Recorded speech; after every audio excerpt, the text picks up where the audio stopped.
Chapitre 10. Progrès de la réforme en Allemagne. La disparition mystérieuse de Luther avait jeté toute l'Allemagne dans la consternation. On se demandait ce qu'il était devenu. Les rumeurs les plus extravagantes circulaient. Beaucoup croyaient qu'il avait été assassiné. Il était pleuré, non seulement par ses partisans déclarés, mais aussi par bien des gens qui n'avaient pas encore pris position pour la réforme. Et plusieurs juraient solennellement de venger sa mort. Les dignitaires de l'Église virent avec terreur à quel point l'opinion publique leur était hostile. Après s'être réjouis de la mort présumée de Luther, ils ne tardèrent pas à désirer se mettre à l'abri de la colère du peuple. Les ennemis de Luther n'avaient pas été aussi déconcertés par ses actes les plus retentissants qu'ils ne l'étaient par sa disparition. Ceux qui, dans leur rage, avaient demandé le sang du hardi réformateur, étaient épouvantés maintenant qu'il n'était plus qu'un captif. « Le seul moyen qui nous reste pour sauver notre cause, disait l'un d'eux, c'est d'allumer des torches, d'aller chercher Luther dans le monde entier et de le rendre à la nation qui le réclame. » L'édit impérial semblait frappé d'impuissance, et les légats du pape étaient indignés en constatant que cet édit retenait infiniment moins l'attention que le sort de leur adversaire. La nouvelle que Luther était en sécurité, quoique prisonnier, calma les craintes populaires et enflamma l'enthousiasme en sa faveur. On lut ses écrits avec plus de ferveur. Ceux qui épousaient la cause du héros qui avait soutenu les droits de la parole de Dieu dans des circonstances aussi tragiques augmentaient de plus en plus. La réforme prenait de jour en jour des forces nouvelles. La semence que Luther avait jetée fructifiait de toutes parts. Son absence faisait ce que sa présence n'eût pu accomplir. En outre, ses collaborateurs sentaient sur eux une plus grande responsabilité, maintenant que leur chef leur était enlevé. Animés d'une foi et d'une ardeur nouvelles, ils redoublaient d'efforts pour que l'œuvre si noblement commencée ne souffrît pas de retard. Mais Satan ne restait pas inactif. Comme il l'avait toujours fait dans des circonstances analogues, il tenta d'opposer à l'œuvre de la Réforme une contrefaçon destinée à séduire et à perdre les âmes.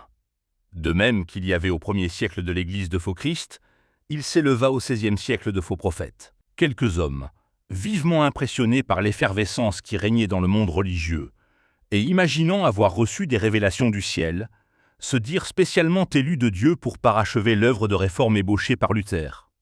En réalité, ils démolissaient ce que le réformateur avait édifié.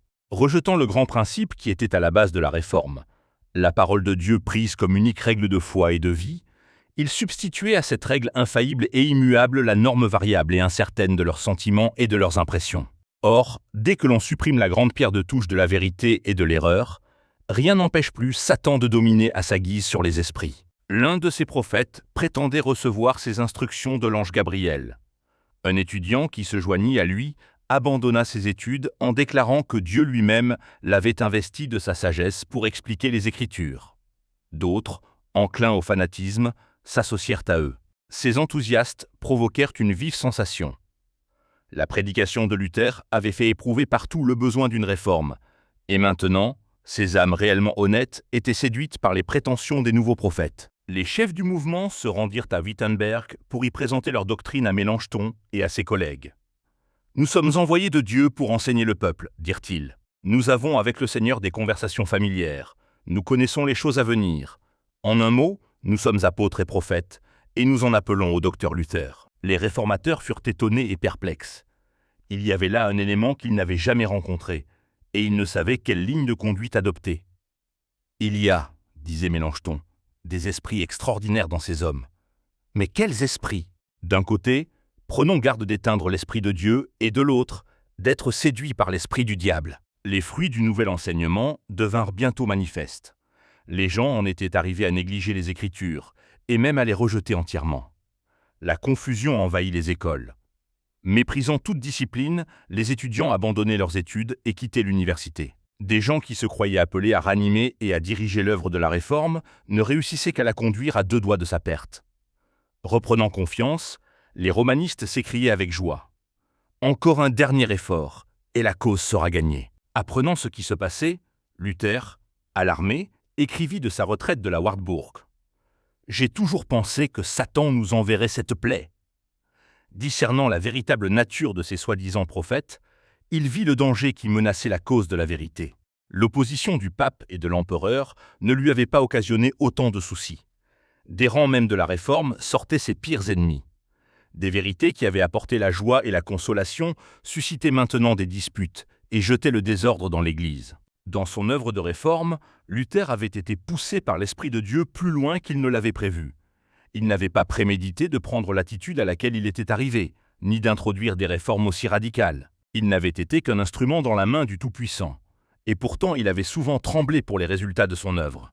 « Si je savais, avait-il dit, que ma doctrine nuisit à un seul homme, simple et obscur, ce qui ne peut être, car elle est l'Évangile même, plutôt 10 fois mourir que de ne pas me rétracter. » Et maintenant, Wittenberg même, la citadelle de la Réforme, tombait rapidement au pouvoir du fanatisme et de l'anarchie.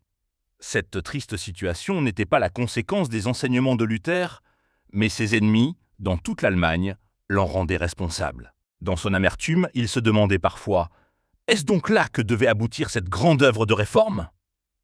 À d'autres moments, lorsqu'il avait prié avec ardeur, la paix rentrait dans son cœur. « L'œuvre est la tienne et non la mienne, disait-il à Dieu, et tu ne permettras pas que le fanatisme et la superstition la corrompent. » Mais la pensée de rester plus longtemps éloigné du champ de bataille lui devenant intolérable, il se décida à rentrer sans délai à Wittenberg. C'était un périlleux voyage. Il était au banc de l'Empire. Ses ennemis avaient le droit de le tuer. Ses amis ne devaient ni l'assister ni lui donner asile, et le gouvernement impérial adoptait les mesures les plus rigoureuses contre ses adhérents. Mais voyant que l'œuvre de l'Évangile était en danger, il se lança courageusement dans la mêlée au nom de l'Éternel. Dans une lettre à l'électeur, après avoir annoncé son intention de quitter la Wartburg, il ajoutait « Il faut que votre Altesse sache que je me rends à Wittenberg sous une protection plus puissante que celle d'un électeur. Je ne pense nullement à solliciter le secours de votre Altesse. Et bien loin de désirer qu'elle me protège, je voudrais plutôt la protéger moi-même. Si je savais que votre Altesse voulut ou put me protéger, je n'irais pas à Wittenberg. Aucune épée ne peut venir en aide à cette cause. C'est Dieu seul qui doit agir, sans secours ni concours humain. C'est celui qui a le plus de foi qui protège le plus. » Dans une seconde lettre, écrite en cours de route, il déclarait « Je suis prêt à accepter la défaveur de votre Altesse et la colère du monde entier. Les habitants de Wittenberg ne sont-ils pas mes ouailles? N'est-ce pas Dieu qui me les a confiés? Et ne dois-je pas, s'il le faut, pour eux m'exposer à la mort? Je crains d'ailleurs de voir éclater en Allemagne une grande révolte, par laquelle Dieu punira notre nation. » C'est avec prudence et humilité, et pourtant avec une grande fermeté qu'il se remit à la tâche. « C'est par la parole qu'il faut combattre, disait-il, par la parole qu'il faut renverser et détruire ce qui a été fondé par la violence. Je ne veux pas qu'on emploie la force contre les superstitieux, ni contre les incrédules. Nul ne doit être contraint. La liberté est l'essence de la foi. » Le bruit ne tarda pas à se répandre dans Wittenberg que Luther était de retour et qu'il allait prêcher.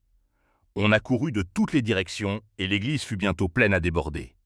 Le réformateur monta en chaire, instruisit, exhorta, censura avec une grande sagesse et une grande douceur. Parlant de ceux qui s'étaient livrés à des actes de violence pour abolir la messe, il déclara « La messe est une mauvaise chose. Dieu en est l'ennemi. Elle doit être abolie. Et je voudrais qu'elle fût, dans l'univers entier, remplacée par la tène de l'Évangile. Mais que l'on n'en arrache personne avec violence. C'est à Dieu qu'il faut remettre la chose. C'est sa parole qui doit agir, et non pas nous. Vous demandez pourquoi? Parce que je ne tiens pas le cœur des hommes dans ma main, comme le potier tient l'argile dans la sienne. Nous avons le droit de dire, nous n'avons pas celui d'agir. Prêchons. Le reste appartient à Dieu. Si j'emploie la force, qu'obtiendrai-je? Des grimaces, des apparences, des singeries, des ordonnances humaines, des hypocrisies. Mais il n'y aura ni sincérité de cœur, ni foi, ni charité. Tout manque dans une œuvre où manquent ces 3 choses, et je n'en donnerai pas. La queue d'une poire. Dieu fait plus par sa seule parole que si vous, moi et le monde entier réunissions toutes nos forces. Dieu s'empare du cœur, et le cœur une fois pris, tout est pris. Je veux prêcher, je veux parler, je veux écrire, mais je ne veux contraindre personne, car la foi est une chose volontaire. Voyez ce que j'ai fait. Je me suis élevé contre le pape, les indulgences et les papistes, mais sans tumulte et sans violence. J'ai mis en avant la parole de Dieu, j'ai prêché, j'ai écrit, je n'ai pas fait autre chose. Et, tandis que je dormais, cette parole que j'avais prêchée a renversé le papisme, tellement que jamais, ni prince, ni empereur ne lui ont causé tant de mal. Je n'ai rien fait, c'est la parole seule qui a tout fait. Si j'avais voulu en appeler à la force, l'Allemagne eût peut-être été inondée de sang. Mais qu'en eût-il résulté? Ruine et désolation pour les âmes et pour les corps. Je suis donc resté tranquille, et j'ai laissé la parole elle-même courir le monde. Jour après jour, pendant une semaine entière, Luther prêcha devant des foules avides. La parole de Dieu rompit le charme du fanatisme. La puissance de l'Évangile ramena les égarés dans la voie de la vérité. Luther ne désirait pas rencontrer les fanatiques, auteurs de tout le mal. Il les savait déséquilibrés, livrés à leur passion. Se disant spécialement inspiré d'en haut, il ne pouvait supporter ni réprimande, ni contradiction, ni même le conseil le plus bienveillant. S'arrogeant une autorité suprême, ils exigeaient que leurs prétentions fussent reconnues sans examen. Mais comme ils lui demandaient une entrevue, il la leur accorda et les démasqua, si bien qu'ils quittèrent aussitôt Wittenberg. Le fanatisme, réprimé pour un temps, éclata de nouveau quelques années plus tard avec plus de violence et avec des conséquences plus lamentables. Des chefs de ce mouvement, Luther écrivait ce qui suit. L'écriture n'étant pour eux qu'une lettre morte, ils se mettent tous à crier « L'esprit, l'esprit !» Je ne les suivrai certes pas là où leur esprit les mène. Que Dieu, dans sa miséricorde, me préserve d'une église où il n'y a que des saints. Je veux demeurer là où il y a des humbles, des faibles, des malades, qui connaissent et sentent leurs péchés, qui soupirent et crient sans cesse à Dieu, pour obtenir sa consolation et son secours. Thomas Münzer, le plus actif de ces fanatiques, était doué de grands talents qui, sagement employés, lui eussent permis de faire du bien. Mais il n'avait pas appris les premiers éléments de la religion. Possédé du désir de réformer le monde, il oubliait, comme tous les enthousiastes, que c'était par lui-même que la réforme devait commencer. Ambitieux, il n'admettait aucune direction, pas même celle de Luther. Il déclarait qu'en substituant l'autorité de la parole de Dieu à celle du pape, les réformateurs n'avaient fait que ramener la papauté sous une nouvelle forme. Il prétendait avoir reçu le mandat du ciel d'établir la vraie réforme. Celui qui possède cet esprit, disait-il, possède la vraie foi, quand même il ne verrait jamais l'écriture sainte. Jouaient de leurs impressions, ces illuminés considéraient toutes leurs pensées comme la voix de Dieu. Ils se laissaient aller aux pires extrémités jusqu'à jeter la Bible au feu, en disant « La lettre tue, mais l'esprit vivifie ». Les enseignements de Münzer donnaient toute satisfaction à ceux qui demandaient du merveilleux, en même temps qu'ils flattaient leur orgueil, en plaçant virtuellement les idées et les opinions humaines au-dessus de la parole de Dieu. Des milliers de gens se rangeant à sa doctrine, il dénonça bientôt tout ordre dans le culte public et déclara que rendre obéissance au prince, c'était vouloir servir Dieu et Bélial. Le peuple, qui commençait à rejeter le joug du pape, devenait également impatient sous le joug de l'autorité civile. Les enseignements révolutionnaires de Münzer, qui les présentaient comme venant de Dieu, l'amenèrent à renoncer à toute espèce de frein et à donner libre cours à ses penchants et à ses passions. Il en résulta des scènes grotesques, des séditions et des violences, au point que certaines contrées de l'Allemagne furent inondées de sang. Luther revécut alors les heures d'agonie passées autrefois à Erfurt. Les princes du parti romain déclaraient, et beaucoup de gens étaient disposés à ajouter foi à leur affirmation, que cette révolution était le fruit légitime de ses doctrines. Bien que cette accusation n'eût pas une ombre de vraisemblance, elle ne laissa pas de causer aux réformateurs une peine infinie. Que l'œuvre de la vérité fut calomniée au point d'être mise sur un pied d'égalité avec le plus vil fanatisme, c'était presque plus qu'il ne pouvait endurer. D'autre part, haï des chefs de l'hérésie dont il avait combattu les doctrines et avait nié les prétentions à l'inspiration, les déclarant rebelles à l'autorité civile et séditieux, il était traité par eux de vil imposteur.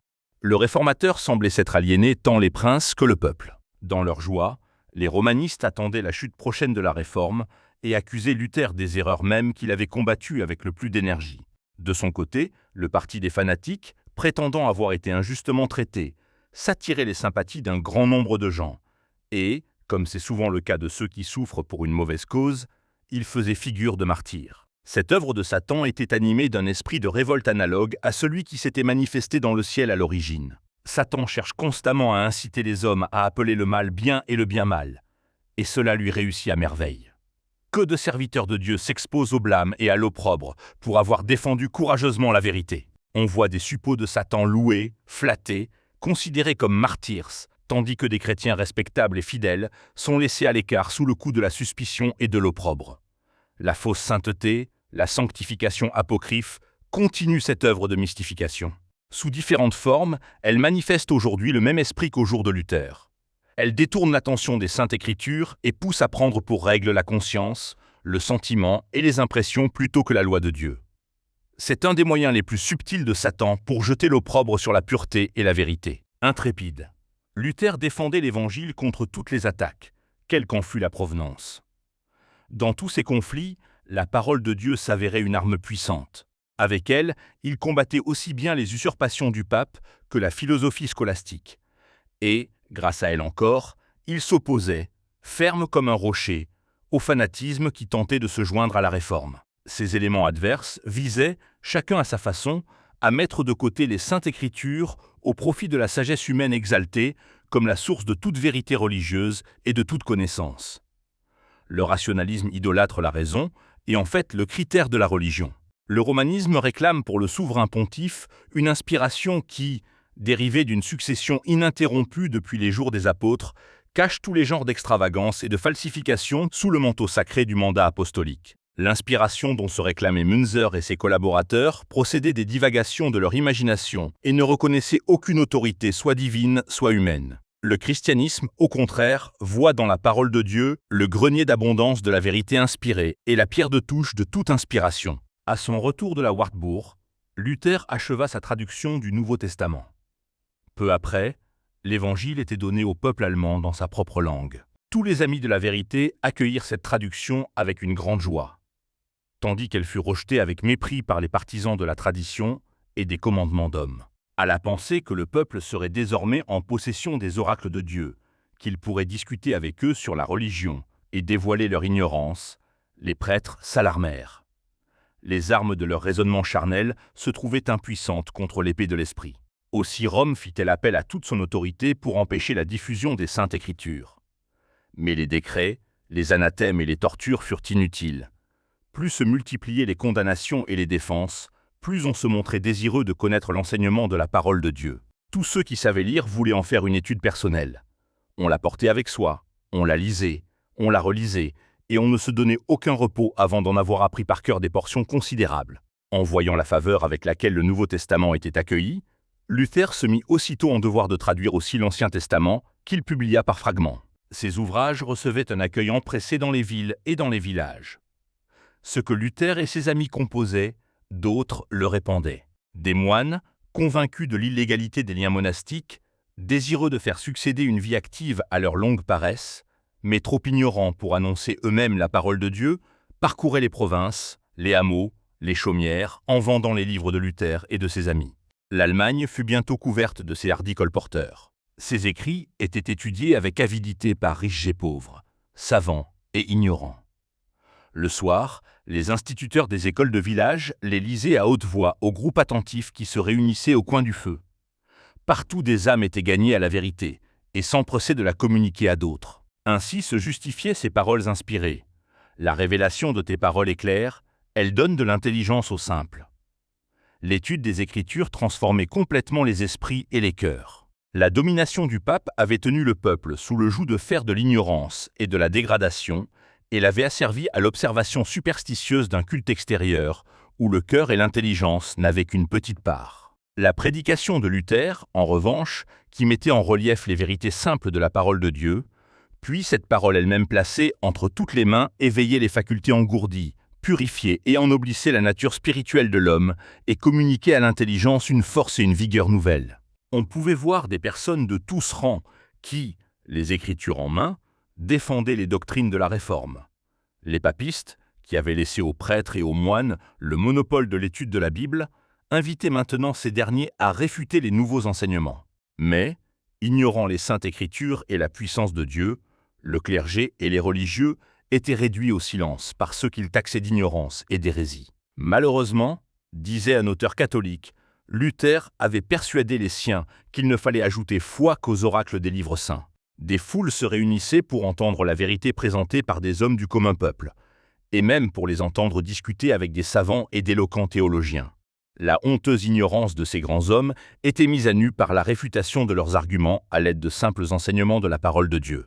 Des ouvriers, des soldats, des femmes et des enfants connaissaient mieux les Écritures que les prêtres et les savants. Le contraste entre les disciples de l'Évangile et les partisans des superstitions romaines n'était pas moins manifeste chez les savants que parmi le peuple. En face des vieux soutiens de la hiérarchie, qui avaient négligé la connaissance des langues et la culture des lettres, c'est l'un d'eux qui nous l'apprend, se trouvait une jeunesse généreuse, adonnés à l'étude, approfondissant les Écritures et se familiarisant avec les chefs-d'œuvre de l'Antiquité. Ces hommes, doués d'une vive intelligence, à l'âme élevée et au cœur intrépide, acquirent bientôt de telles connaissances que de longtemps nul ne put se mesurer avec eux.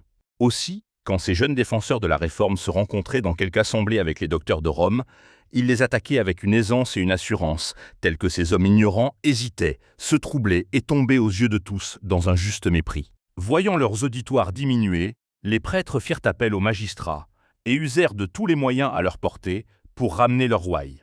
Mais le peuple avait trouvé dans les enseignements nouveaux la satisfaction de ses besoins spirituels. Aussi se détournait-il de ceux qui l'avaient si longtemps nourri des misérables aliments de la superstition et de la tradition humaine. Quand les propagateurs de la vérité étaient persécutés, ils suivaient cet ordre du Christ. Quand on vous persécutera dans une ville, fuyez dans une autre. Ainsi, la lumière pénétrait en tout lieu, car les fugitifs voyaient toujours s'ouvrir devant eux quelques portes hospitalières. Durant leur séjour en un endroit, ils prêchaient Jésus-Christ dans l'église, et, quand cette faveur leur était refusée, dans les maisons particulières ou en plein air. Tout lieu où ils pouvaient réunir un auditoire devenait un temple. Proclamée avec une telle énergie, la vérité se répandait avec une irrésistible puissance. En vain, on faisait appel aux autorités ecclésiastiques et civiles pour écraser l'hérésie. En vain, on avait recours à la prison, à la torture, au feu et à l'épée. Des milliers de croyants scellaient leur foi de leur sang. Néanmoins, l'œuvre progressait. La persécution contribuait à la diffusion de la vérité, et le fanatisme par lequel Satan avait tenté de la corrompre n'eut d'autre résultat que de faire éclater le contraste entre l'œuvre de l'ennemi et celle de Dieu.